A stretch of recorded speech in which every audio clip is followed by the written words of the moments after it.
Welcome to the Awesome Pod Mix. You're listening to Abby. The idea behind this podcast was to talk about how certain movies and TV shows made me feel when I watched them for the very first time. A reputed filmmaker once said, when a piece of art invokes a similar feeling amidst a large audience, it's the triumph of the filmmaker. That's the magic of cinema. I love the magic of cinema. Today I'll be talking about the fourth episode of Marvel Studios' Moon Knight. Whether Marvel creates movies or TV shows, they are all cinematic.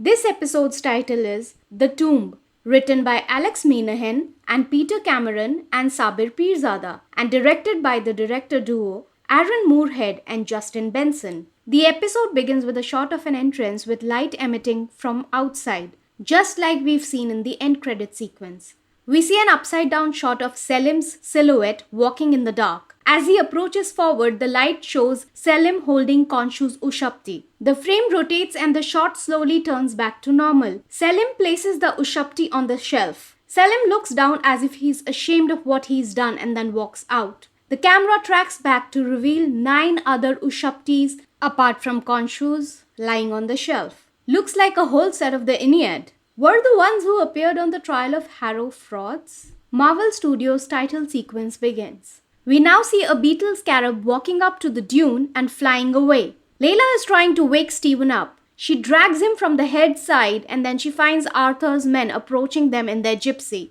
Layla tries to pick Stephen up, but the men shoot at them. She rolls Stephen and herself down the dune. Layla rushes to the jeep and hides in the back of the jeep. Harrow's men spot Stephen and assume he's dead. Layla finds a pouch filled with red flares. She lights one and distracts the men in the gypsy to turn around and approach her. She throws another flare at the gypsy, killing them all. Layla looks up hoping it's all over, and when she turns, the camera pans to show Stephen standing dumbfounded behind her. Now it's the break of dawn. The camera travels to show the rocky terrain. Layla and Stephen are headed to the location of the tomb. Layla suggests that they can't waste any more time as Arthur would already be there and they are going to need Marc. Marc speaks from the side mirror reflection, stating that Layla understands the gravity of the situation. Stephen disagrees and discloses that he and Marc had made a deal, that when he's done with Khonshu he would disappear for good.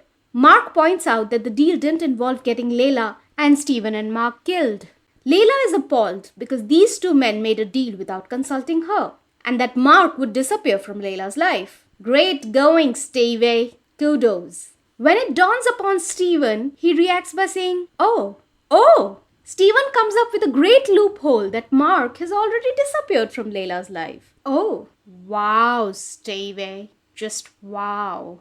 Marc orders Stephen to give the body to him this instant because what Stephen is doing is a suicide mission. You have to check out Stephen's expression here. It's like one of those kids who are told to share their toys and then they make a face like, no, I'm not going to. Layla says Marc would lone wolf the whole thing anyway, so they are not going to let him do that. The moment Stephen says, it's just you and me and the open road, the jeep stops. The bullet marks on the windshield are similar to the ones that we've seen in the end credit sequence. From here on, Layla and Stephen walk on foot. They walk for a bit and find Harrow's camp outside the tomb. It looks like Harrow is already inside. Layla and Marc search the camp for supplies. Stephen finds a flashlight next to a magnifying glass like the one we've seen in the end credit sequence. He speaks to Marc in the table glass reflection. Marc warns Stephen that he should be scared because without Khonshu, there's no more suit, no more healing, no more power. Stephen says, and no more you. Stephen can't believe anything Marc says because Stephen is not a plonker.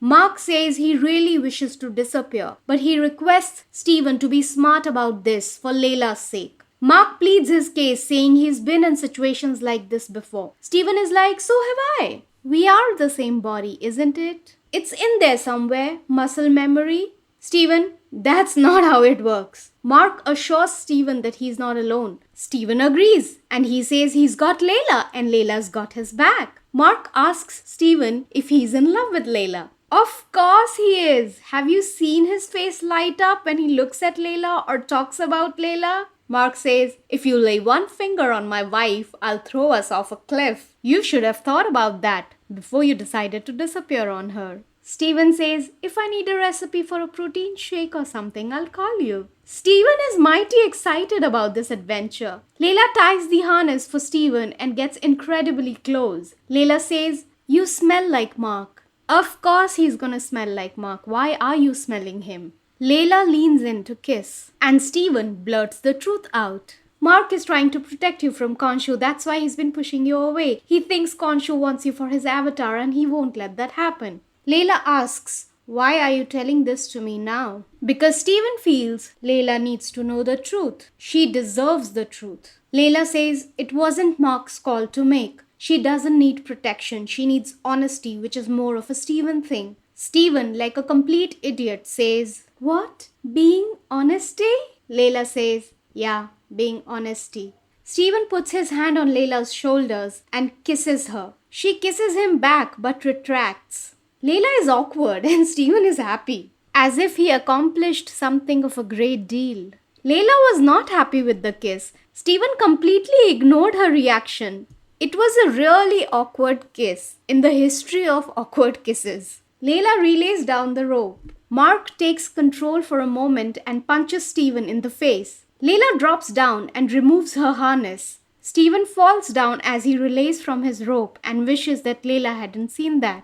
Stephen and Layla are standing facing each other, and Stephen says, wow, look at you. Layla thinks Stephen is complimenting her, but he's admiring the beauty of the statue behind her. Layla makes a mark at the lion statue in remembrance of her father. Stephen and Layla discuss Layla's father being an archaeologist and his death. Stephen and Layla walk around, and Stephen says, strange. Stephen strange? Layla figures that it's a maze. Stephen says, it's amazing. Layla tries to correct him saying, it's a maze. There are like 6 paths. Stephen says, yes, he knows that. Stephen points out that the whole structure is like the symbol of the Eye of Horus, royal symbol of protection in the afterlife. Layla says Ammit's final avatar was a pharaoh. Stephen says, the Eye of Horus is also the eye of the mind. It represents the 6 senses, the 6 points. The avatar would be Ammit's voice. Layla talks about the Heka priests entombed here to protect the pharaoh. Stephen says, what the heck's a Heka? Layla explains, sorcerer of their times. Stephen is scared to see the fresh blood and meat pieces lying around, so he suggests they should go another way. Stephen climbs up and is distracted by the preservation method used to mummify. Layla asks Stephen to focus on finding an exit. They hear a noise. Layla hides. The Heka enters the place dragging a body. We see it's Billy, one of the fake cops from Arthur's crew. The Heka starts to remove Billy's organs using a hook. Stephen and Layla manage to escape the clutches of the Heka but go in 2 separate directions. Layla reaches a bottomless pit and a small ledge leading to the other side. As she makes her way, she is attacked by another Heka. The Heka grabs her and drags her away to kill her. She manages to fight him and then hit him with one of the flares right in the eye. She then tosses him into the pit but is dragged along. For a moment we think she fell too, but the camera reveals she's barely holding on to the ledge. She climbs up. She pants and coughs and takes a moment to gather herself. She screams. When she gets up to leave, she spots Harrow on the other side. In the next scene, Stephen is exhilarated to see that it's the tomb of one of the big pharaohs. Marc speaks to Stephen through the water stream reflection. Marc says, so, you kissed her. Stephen is so cocky, he says. What are you going to do? Try and drown us now? This is foreshadowing that he will be drowned by the end of the episode. Marc definitely wants to drown Stephen, but he's also grateful that he told Layla the truth. Stephen spots Macedonian relics. It's the tomb of Alexander the Great. In the other scene, Arthur tells Layla, you handled that beautifully. Layla responds, why do all men like you feel it necessary to be just so condescending? Arthur speaks in another language and ends that sentence with my little scarab. Layla stops in her tracks and turns to look at him. Arthur speaks highly of Layla's father and how Layla proved his belief that Egyptian gods walk among humans. He also reveals that the scales show him the moments of sin and pain, and Layla's husband is in agony. Marc hasn't told Layla the truth, so Layla says, obviously Arthur is dying too. In the other scene, Stephen is reluctant, but Marc pushes him to retrieve Ammit's Ushabti before Harrow. He opens the sarcophagus and decodes that the Ushabti is hidden inside the gullet. In the scene with Arthur and Layla, Arthur says Layla's father was killed by mercenaries, and no one knows who they were. Layla checks if Arthur is suggesting Marc is one of them. Arthur mentions a fuchsia scarf. It's the same scarf we've seen in the end credit sequence. Layla gave that scarf to her father. A tear rolls down Layla's eye. Arthur wants Layla to find closure and wake up. It's just one of Arthur's tactics to create a rift between her and Marc. Arthur's men come to Arthur and inform him that they have found another way. And in the next scene, Stephen finds Ammit's Ushabti. Layla finds Stephen. Stephen presents the Ushabti like it's an award. Stephen checks on Layla. You alright, love? Layla demands to speak with Marc about her father's death. Marc wants to get out of there as soon as possible. But Layla insists on knowing the truth that very instant. Marc reveals that his partner got greedy and killed Layla's father along with other archaeologists. He tried to save him, but he couldn't. Marc's partner shot Marc too. He should have died too. He wanted to tell Layla sooner than later. That's the reason they met in the first place. Marc had a guilty conscience. Marc and Layla hear footsteps approaching. Marc asks Layla to find a way out, and until then, he'll hold them off. Arthur arrives and is disappointed to see Marc. Marc fights off Arthur's men using Alexander's axe, and after a bit, Arthur shoots Marc twice in the chest. Layla watches from a distance and cries as Marc gets shot. Marc falls and hits the water stream below. Arthur says, I can't save someone who won't save themselves. Marc is half submerged in water. We see a back shot of Marc as he glides in the water as if he's floating, and he ascends into the light amidst the darkness. The light transitions into a flashlight. The aspect ratio changes to 4:3, like an old movie from back in the day. We meet a fictional Stephen Grant hunting some treasure in Indiana Jones' style. This thing is being played on a LED TV in a psychiatric facility. A game of bingo is on. Crawley, the golden pantomime from the first 2 episodes, is announcing the numbers from his white hat. A bald guy is solving a Rubik's Cube. Bobby is serving meds along with fruits and jellies from the cart. Bobby walks up to Donna, who's holding a scarab plushie. Mogart's bodyguard, Beck, is serving cupcakes, exactly like the ones we saw in the first episode, to a lady sporting a bandana. The lady has drawn a sketch of the hummingbird with Khonshu's beak. We see a reflection shot of Billy as he brings Marc seated in a wheelchair. But Billy was killed by the Heka couple of scenes back. We see a fish bowl with a goldfish over a stack of books. We see Marc sedated, barely able to keep his eyes open. A hand rests on Marc's shoulder. The nurse tells him she changed the movie. This is Layla as a nurse, eating marshmallows and pinning postcards on the whiteboard. Layla has a scarlet scarab band-aid on her pinky. Marc wins bingo, and Layla, the nurse, swears she would share the prize with him this time. Marc looks at his reflection in the glass and calls out to Stephen. He even steps closer to the glass, but falls face smack to the floor because of his ankle restraint to the wheelchair, just like he was to his bed in the first 2 episodes. A Moon Knight figurine falls off from Marc's hand onto the floor. Billy comes and helps Marc get back onto the wheelchair. Marc stares at the Moon Knight figurine. We now see that Marc is in a therapy session with Arthur Harrow. The movie that was playing earlier on TV was Tomb Buster, a play on the movie named Tomb Raider. Arthur liked the villain in the film. No surprises there. Marc spots a painting of the Alps from the first episode. All this while Arthur's face is out of focus. When we finally see Arthur's face, he's sporting a mustache and spectacles. Arthur is explaining context and perspective with the help of his pen. Marc spots Arthur's cane, his sandals, and a prism like a pyramid. Arthur knows that everything reminds Marc of Stephen, but Arthur dismisses it. He thinks Marc is being triggered and overwhelmed. Arthur says, I can't help you if you don't help yourself. I had a feeling during the scene in the tomb that a similar line would be repeated soon. I didn't know it would be this soon. This line reminds Marc that Arthur shot him. Marc tries to run away, but he can barely crawl. Marc tells Arthur to stay away. He gets up and he falls. He gets up again and he falls again. What he doesn't do is give up. He sees a golden crocodile head artifact in Arthur's office. Marc tries to open the door. We have seen the same door in the end credit sequence. Arthur continues to lecture Marc on mental health issues, which sounds more like gaslighting than healing. Marc breaks the glass on the door. Billy and Bobby grab him to set him straight. Marc hits Billy and bites Bobby and escapes. Billy and Bobby chase after Marc. Arthur is nonchalantly standing, thinking, how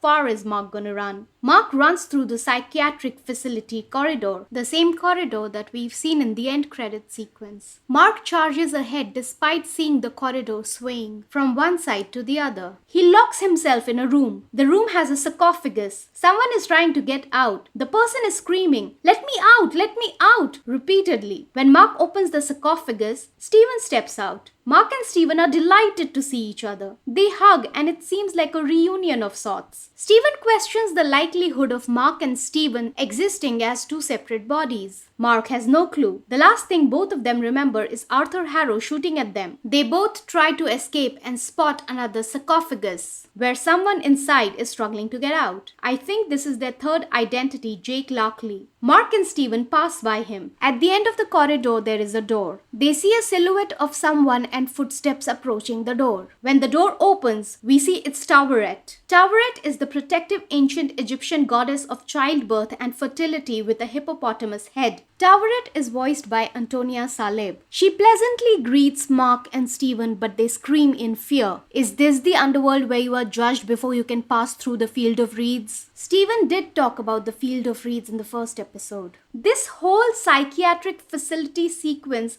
has to be a dream or a simulation. We never saw how Marc landed there, and Layla can't be on Arthur's side. Billy died in the tomb. This must be a trick from Arthur to figure out where Marc hid Ammit's Ushabti. The goldfish, the cupcakes, Rubik's Cube, ankle restraint, Khonshu's beak, bodyguard Beck, scarab plushie, goddess Taweret. These are smart details thrown in, but it's an illusion. At the end of this sequence, the 5 words that I said were, "What the F just happened?" You can listen to the awesome Podmix and subscribe to it on Apple Podcasts, Spotify, Amazon Music, and Google Podcasts. If you like what I'm doing, I'll soon be launching the Awesome Podmix page on Patreon and you can support me there.